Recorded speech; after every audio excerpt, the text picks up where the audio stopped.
biasane wis diaturke mak iya. Ah Jawa. Gas Jawa. Ora Jawa. Orang Jawa wong tuwa jer dikirimi gambar sing orang Jawa. Lah Donal lho bos gambar kok.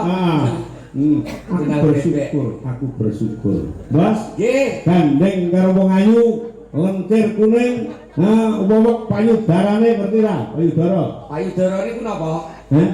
Wong Jawa ora ngerti payudara. Napa payudara, Bos? Ngerti ra? Ate. Apa niku?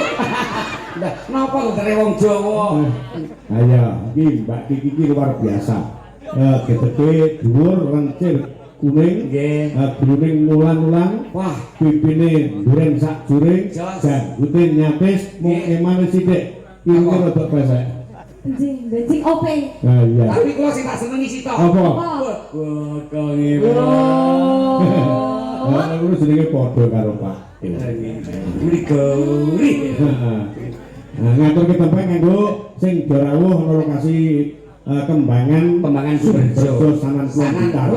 Mligine sing mengkugati dalasan sing nderek laladi benanipun Bapak kita Ibu Sunarti ya, Bos. Nggih. Dajal yo kaya ngapa sing apik. Jam 12 dados yo. Jam 12 yo. Hei. Ayo, Mas. Iya, Dek. Ser. Yo. Pembangunan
Bos, Nggih. rasane duel karo sinden ngono ki piye?